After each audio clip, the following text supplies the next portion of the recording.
This is the story of Treasure Planet. To play the story right now, press the flashing forward button. You can move through the story by using the forward and back buttons. You can switch between playing the story or reading it yourself by clicking the Mode button. Click the Pause button to make the story pause or run. You can choose which scene to play by using the Scene selector. You can quit at any time by pressing the Quit button. So press the flashing forward button and let's begin now.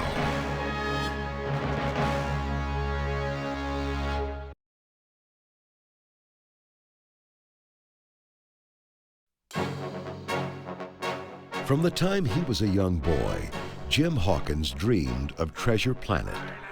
He heard legends of the space pirate Captain Nathaniel Flint, who had roamed the universe stealing gold, jewels, and solar crystals, then hiding them on the mysterious planet. Jim longed to go there and see the treasure himself. But as Jim grew older, those dreams faded. He built a solar surfer and spent his days riding it, gazing into space and getting into trouble.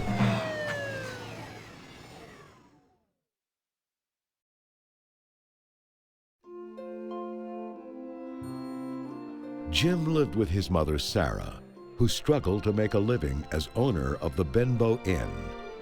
As she served lunch one day, she talked about Jim with her friend, Dr. Delbert Doppler. I know he had some rough spots earlier this year, but I really think that he's starting to turn a corner. Just then, the door flew open, and Jim was hustled inside by a pair of robo-constables. We apprehended your son operating a solar vehicle in a restricted area. After the constables left, Sarah turned to her son. Jim, I just don't want to see you throw away your entire future. He sighed. Yeah, what future? Wandering outside, Jim saw a space cruiser plunge through the clouds and crash nearby. He hurried to the wreckage and pulled out a wizened alien who was clutching an ancient space chest. The alien was badly injured, so Jim took him to the inn. As Jim's mother and Doppler looked on, the alien opened the chest, handed Jim a round bundle, and gasped. The cyborg. Beware the cyborg. Then he slumped over, dead.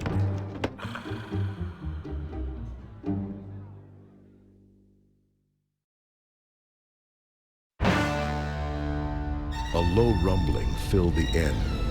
A moment later, Jim saw a schooner land. A group of space pirates approached the inn, their weapons drawn. Jim called to the others. Quick, we gotta go! As they escaped in Doppler's carriage, they looked back to see the Benbow Inn explode in flames.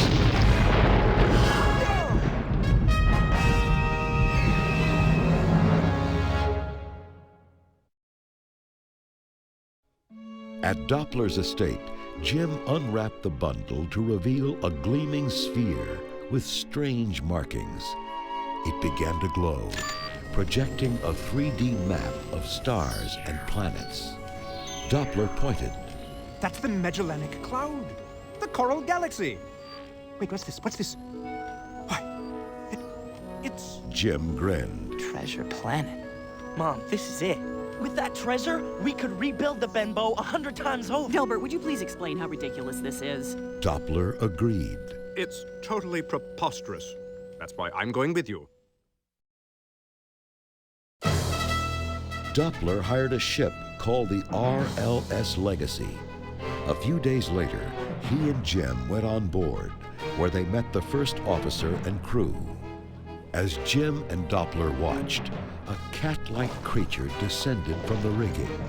I'm Captain Amelia. You've met my first officer, Mr. Arrow. Sterling, tough, dependable, honest, brave and true. Amelia took them to her quarters, where she examined the treasure map. Fascinating. She kept the map, locking it in her gun case for safekeeping. The captain assigned Jim to work as a cabin boy in the kitchen with the cook, John Silver. Silver had a quick smile and a twinkle in his eye, but the entire right side of his body was made up of metal gears, ratchets, and flywheels. Jim gasped. Cyborg. Silver handed Jim a bowl of strange-looking stew. Suddenly, the spoon came to life, turning into a little pink protoplasmic creature. It took a sip and grinned. Seeing Jim stare, Silver chuckled. He's a Morse. I rescued the little shapeshifter on Proteus 1.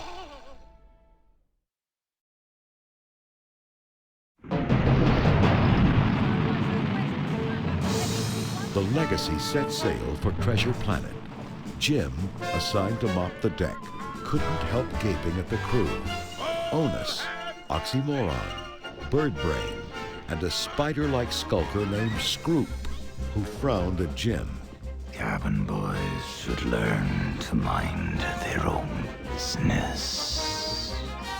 Scroop reached for Jim's neck with a sharp claw, but Silver stopped him. When Jim left, Silver glared at Scroop. After all my finagling, getting us hired as an upstanding crew, you want to blow the whole mutiny before it's time?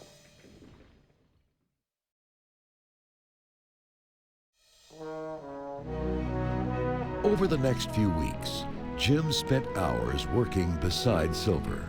He began to trust the old cyborg and even shared some of his hopes and dreams, and was proud of what a good spacer he was becoming. Slowly, a friendship developed. Then one day, as they were working, a huge jolt rocked the Legacy. Doppler peered through a telescope. The star pellucid. It's gone supernova! Moments later, they were bombarded by fiery debris from the exploding star. Just as one giant shard was about to crash into the ship, it slowed, stopped, and began moving back toward the star. Doppler stared. It's devolving into a black hole! The Legacy and everything around it was being sucked into the black hole. Their only chance was to ride out on an energy wave. Amelia called out. Hothead! Make sure all lifelines are secured good and tight! Jim tied off the ropes as Silver had taught him. Lifeline secured, Captain! There was a blinding flash. Mr. Arrow lost his grip and tumbled off the ship, but his lifeline held. As Arrow pulled himself back, Scroop secretly slashed the lifeline.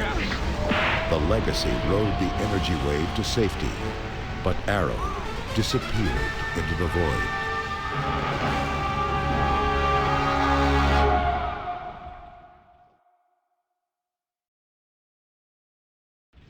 The crew cheered their escape. Then Scroop spoke up. I'm afraid Mr. Arrow has been lost.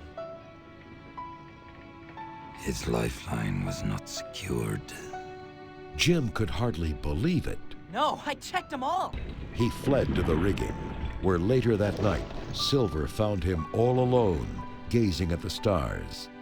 I screwed up. I mean, for 2 seconds, I thought that maybe I could do something right, but... I just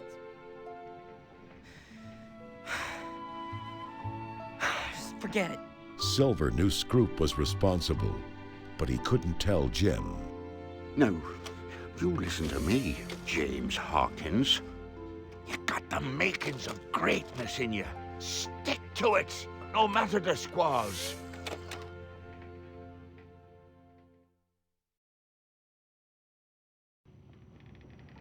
The next day, Jim was awakened by the shapeshifter Morph, who led him on a playful chase through the galley and into a food barrel.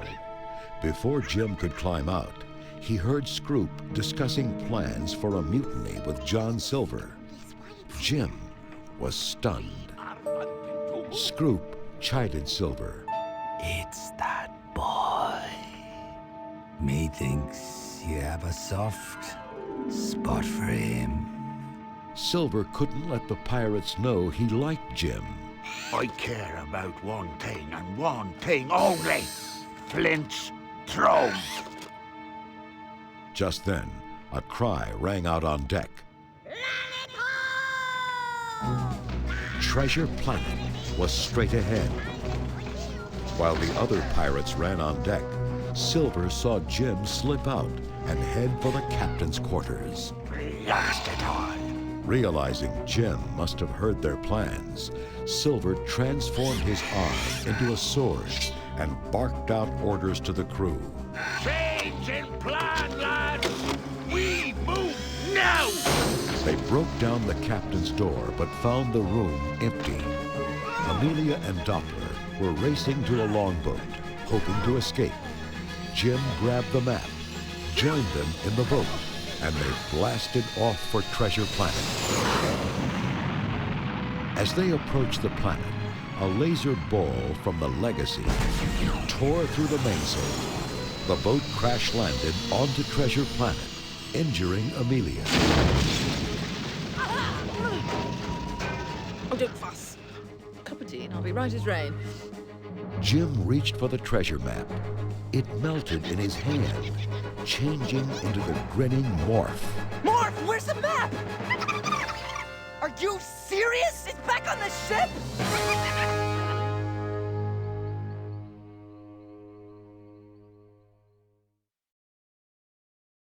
Amelia sent Jim to scout the planet for a safe place to hide. Along the way, he found a beat-up little robot who was thrilled to see him. Oh, this is fantastic! A carbon-based life form come to rescue me at last! Jim learned that the robot, whose name was Ben, had been marooned 100 years and had even known the pirate Flint. Wait, I remember. Lots of treasure, buried in its centroid of the mechanism. And Captain Flint wanted to make sure nobody could ever get to his treasure, so I helped him to... Not inaccessible! Reboot! Ben pointed to a hole in his head. My missing piece?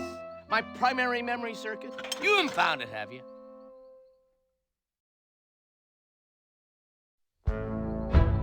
Ben lived in an ancient tower where they set up headquarters with Doppler and the injured Amelia.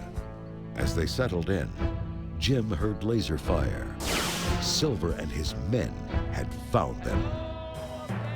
They held off the pirates, and that night, Jim, Ben, and Morph sneaked through a tunnel to the pirates' longboat.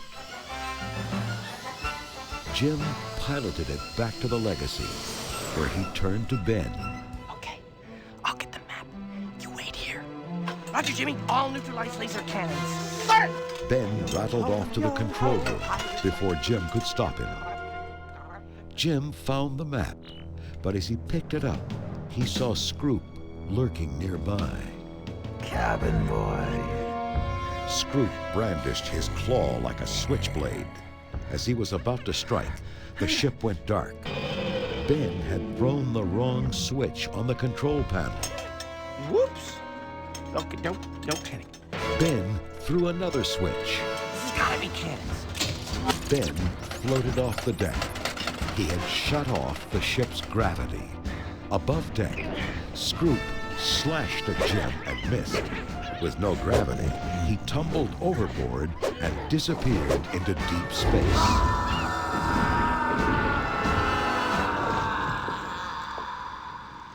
Jim hung on to a sail as Ben restored the gravity. Jim and the others returned to the planet and rushed into the tower. I got the map. There was a hearty chuckle. Fine work, Jimbo. Silver and the pirates stepped from the shadows. They had captured the tower and tied up Doppler and Amelia. Silver took the map and tried to open it. He couldn't, so he thrust it at Jim. Open it. You want the map?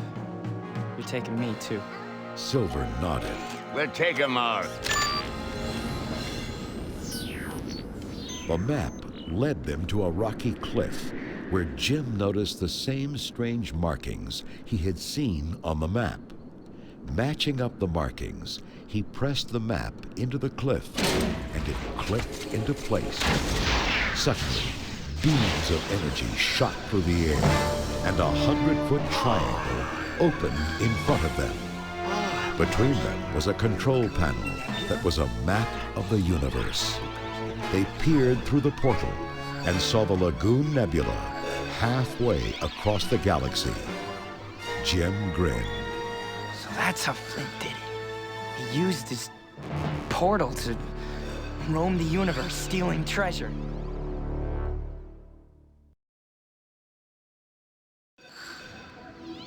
Jim pressed a button on the portal's control panel, and the triangle opened into Flint's treasure chamber. Jim and the others stepped into the core of Treasure Planet. Silver fell to his knees. A lifetime of searching, but at long last, I can touch it. Nearby was Flint's ship on top of a mountain of gold. Jim and Ben investigated. On the ship, they found Flint's skeleton clutching a shiny metal part. Jim picked it up. Ben, I think I just found your mind. Hold still. He inserted it, and Ben sat up straight. It's all flooding back! All my memories! Flint wanted to make sure that nobody could ever steal his treasure, so he rigged this whole planet to blow higher than a Calypsian kite! There was an explosion, and energy beams shot everywhere. Jim sent Ben to save the others, while he tried to get the treasure-laden ship aloft. He fired up the engines and lifted off the ground. But he wasn't alone. I like you, lad. But I've come too far to let you stand between me and my treasure. As Silver spoke, the ship hit an energy beam and lurched, knocking them overboard. Silver clung to the bow, but Jim fell into a crevice. The only way for Silver to save Jim was to let go of the ship and all his dreams of treasure.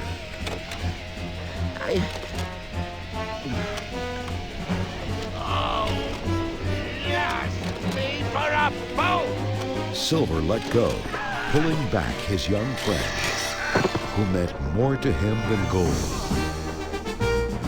Together, they watched as an energy beam vaporized the ship and all its treasure.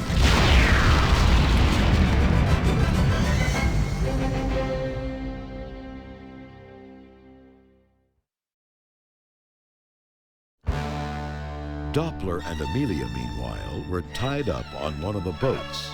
They broke free and returned with Ben to the Legacy. Streaking from space, they rescued Jim and Silver, but during blastoff, a mast was broken. Doppler watched grimly. That means we'll never clear the planet's explosion in time. Jim turned to Amelia. There's a portal back there. You can get us out of here. Silver turned his arm into a welding torch and helped Jim build a solar surfer. There you go. Jim hopped on and led the ship to the triangle, reaching it just as the planet exploded. Jim pushed a button on the control panel and rocketed through the portal to safety, with the Legacy right behind.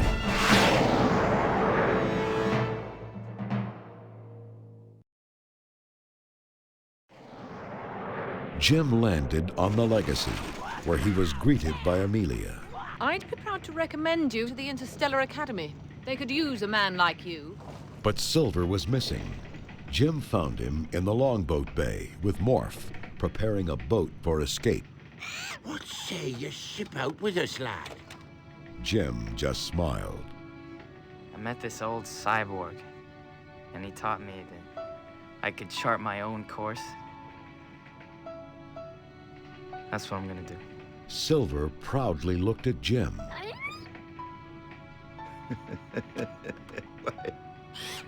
Look at you, glowing like a solar fire. He gave Jim a hug and left Morph behind to watch over him. Oh, and one more thing. It's for your dear mother, to rebuild that inn of hers. He tossed Jim a handful of jewels, then winked and set sail for the stars.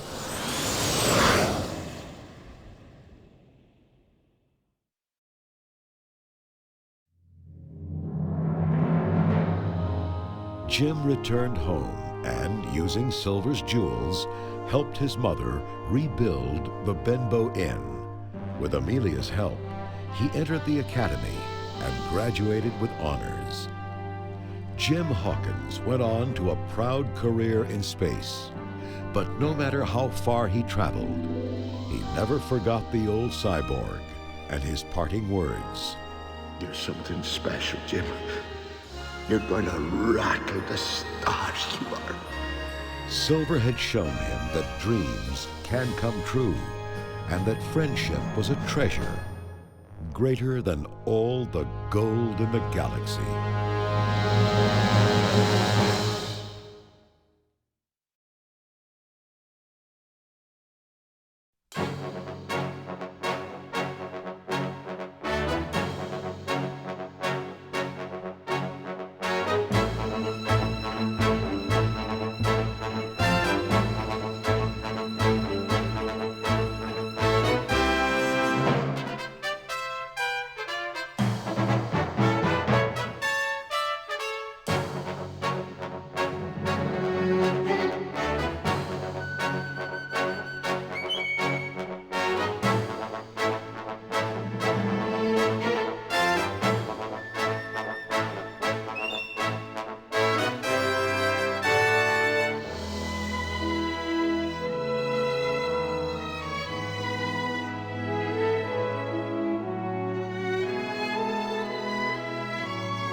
If you really want to quit, click on the picture of Scroop. To play the story again, click on the picture of Jim. Click on Ben to sample more CD read-alongs and other products from Walt Disney Records and Disney